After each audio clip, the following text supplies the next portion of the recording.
Before Rambo became a one-man army, he was a hunted veteran with nothing but survival skills and a handful of weapons that shaped cinema forever. If you love iconic movie gun breakdowns, hit subscribe so you never miss the next one. First Blood from 1982 did something different from later action films. It used fewer firearms than you might expect, and every single one carried emotional and cinematic meaning. The weapons in this movie tell a story all by themselves. They show trauma, escalation, and the moment when a man pushed too far finally pushes back. Today, we are breaking down every gun and weapon that appeared in this legendary film, from the survival knife to the roaring M60 that changed action movies forever. The film opens with John Rambo, a former Green Beret and Medal of Honor recipient, wandering into the small town of Hope, Washington. He is searching for the last surviving member of his Special Forces unit, only to discover the man died from cancer caused by Agent Orange exposure in Vietnam. Rambo has nothing, no mission, no purpose, and no place in America. When Sheriff Will Teasel decides to run him out of town, the conflict begins. What follows is a psychological drama wrapped inside an action film.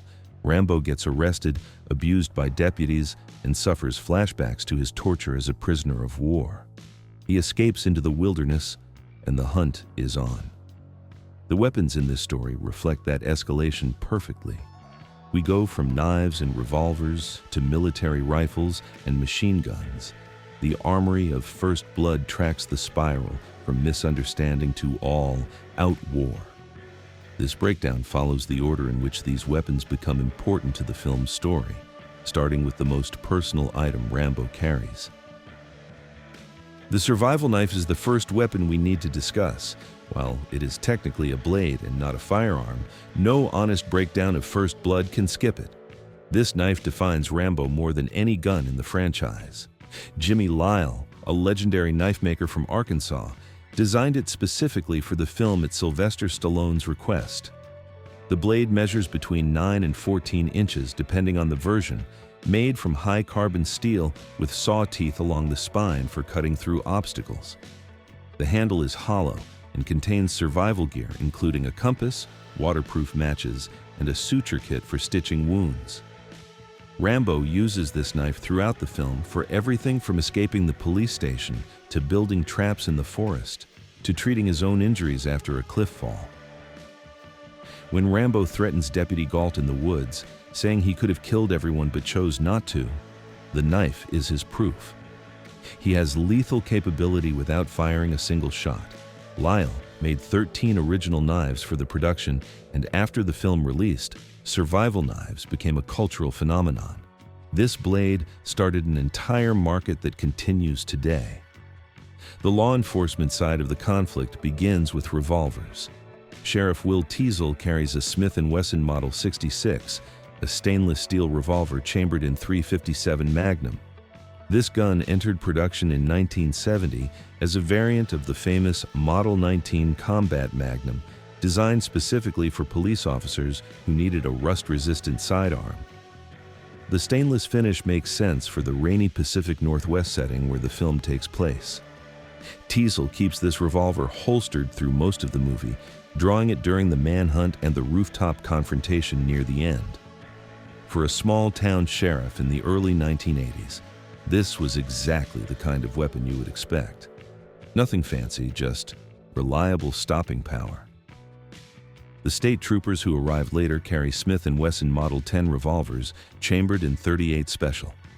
This design dates back to 1899, making it one of the oldest and most produced revolvers in American history, with over 6 million units manufactured. When troopers fire at Rambo during the truck chase, these are the guns they draw. Both revolvers represent the standard police response of that era, before departments switched to semi-automatic pistols in the 1990s. As the situation escalates, so does the firepower. Captain Dave Kern and his state troopers bring Remington 870 shotguns with folding stocks. The 870 debuted in 1950 and became the best-selling pump-action shotgun in history, with over 11 million produced. Police departments across America adopted it as a patrol weapon for its reliability and close-range stopping power. In First Blood, these shotguns appear during the forest manhunt, representing the overwhelming force being deployed against a single man. The pump action sound is unmistakable in those forest scenes. When you hear that rack, you know the stakes have risen. The 870 fires 12-gauge shells and holds between 4 and 8 rounds depending on the tube length. Effective range sits around 40 yards with slugs, though the film keeps most engagements within realistic distances. A hunter in the woods also carries a J. Stevens 1878 double-barreled shotgun, an older side-by-side design that he fires into the air when startled by Rambo. This antique adds variety to the arsenal and shows how many armed citizens become involved in the hunt. The deputies and Sheriff Teasel use rifles during the extended forest pursuit. Deputy Balford and other officers arm themselves with AR-15S P1 rifles from the police station armory. The SP1 was Colt's first commercial AR-15 variant, released in 1964 as a civilian version of the military M16. It fires semi-automatically in .223 Remington, meaning one pull of the trigger equals one shot. These rifles show up when deputies take positions on the police station roof and during the forest chase. Sheriff Teasel personally carries a Heckler & Koch HK-93A2, a German-made semi-automatic rifle chambered in 5.56 NATO. This was an imported version of the military HK-33, available in the United States between 1975 and 1989. Teasel using a more exotic rifle fits his character as a man who takes his authority seriously and equips himself accordingly. Deputy Gault uses a Winchester Model 88 lever action rifle when attempting to snipe Rambo from the helicopter. This 1955 design, chambered in .308 Winchester, was unusual for a lever gun, using a rotary bolt more common in bolt-action rifles. Rambo later takes this weapon and uses it against the tracking dogs. A young hunter in the forest carries a Remington 700 bolt-action rifle when he accidentally encounters Rambo. The 700 is one of the most popular hunting rifles ever made, with over 5 million produced since 1962. It later became the basis for the military M24 sniper system. The National Guard arrives with M16A1 rifles, the standard American military rifle throughout Vietnam and into the 1980s. These soldiers represent the escalation from civilian law enforcement to actual military involvement. The M16A1 fires 5.56 NATO ammunition on full automatic or semi-automatic settings with a rate of fire between 700 and 900 rounds per minute. Rambo captures one during the confrontation and uses it to return fire. The Guard soldiers in the film act as untrained weekend warriors, providing both tension and dark humor. They carry serious weapons without the combat experience to use them effectively. One soldier named Earl fires an M72 Law rocket launcher at the mine entrance where Rambo has taken shelter. The Law is a disposable anti-tank weapon from the 1960s, weighing just 5.5 pounds and firing a 66mm high explosive round. Over 1 million were produced.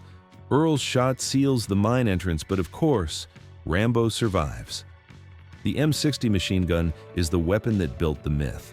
When Rambo emerges from the mine and commandeers a National Guard truck, he interrogates the driver about what weapons are inside. He finds the M60, removes it from its tripod mount, and wraps ammunition belts across his chest. From this moment forward, Rambo becomes the one-man army that defined the franchise. The M60 entered service in 1957 as the American military's general-purpose machine gun, earning the nickname the Pig for its weight and appetite for ammunition. It chambers 7.62 NATO, the same round used in the M14 rifle, fed through disintegrating belt links. The gun weighs 23 pounds empty and fires between 500 and 650 rounds per minute. Effective range extends to 1,200 yards with proper support. Rambo fires it from the hip while walking through town, shooting up storefronts, the police station, and a power transformer that plunges hope into darkness. This technique looks incredible on screen, but would be extremely difficult in reality due to the weapon's weight and recoil. Two soldiers normally operate an M60, one firing while another feeds the belt and watches for malfunctions. Stallone trained extensively for these scenes, and the blank ammunition still produced significant muzzle flash and noise. The roar of the M60 in that climax cemented Rambo as an action icon. Comment M60 if this was the moment you realized Rambo was something different from every other action hero. Each weapon in First Blood reflects where Rambo exists psychologically in the story. He begins with only his knife, relying on stealth and survival. He constructs traps instead of engaging directly. When forced to defend himself, he uses whatever firearms become available through capture or circumstance. The progression from blade to rifle to machine gun mirrors his internal shift from hunted victim to unleashed warrior. Teasel's revolver represents stubborn authority. The deputy's rifles show escalating aggression. The M60 at the end is pure destruction, the explosion of trauma that Rambo has carried since Vietnam. The weapons speak when the characters cannot. First Blood remains surprisingly grounded compared to its sequels. The film was shot in British Columbia, and production faced real challenges, including a major theft in January 1982. Thieves stole dozens of prop weapons from the set, including M60 machine guns, M16 rifles, AR-15, and shotguns worth over $50,000. These were blank firing props imported under Canadian regulations, but they could be converted to fire live ammunition. The Canadian Army provided security personnel after the theft. The firearms themselves were chosen for accuracy to the era. A small-town sheriff's department in 1980s, Washington would carry exactly these kinds of revolvers and shotguns. The National Guard would deploy with M16A1 rifles and support weapons like the M72 LAW. The realism makes the violence matter. When Rambo fires that M60, you understand the escalation has gone too far. An alternate ending exists where Colonel Troutman shoots Rambo with a Colt M1911A1 pistol, matching the novel's tragic conclusion. Test audiences rejected this version, so the theatrical release allows Rambo to survive and surrender. That M1911 scene later appeared as a flashback in the 2008 sequel. The weapons of First Blood created a template for action cinema. The M60 became synonymous with one-man army sequences. The survival knife launched an entire industry. Future Rambo films increased the firepower dramatically, but the original worked precisely because it showed restraint. Rambo uses military weapons only at the very end, and even then, he causes property damage rather than mass casualties. The body count in First Blood is exactly 1, and that death was accidental. This restraint gave the violence meaning and made audiences care about Rambo's breakdown. 40 years of action movies owe something to how Ted Kotcheff and Sylvester Stallone deployed these firearms. The progression from knife to revolver to rifle to machine gun became a storytelling technique copied countless times. For more legendary movie armory breakdowns by Real Caliber, hit like and subscribe. Tell us in the comments which character's arsenal we should cover next. Thanks for watching.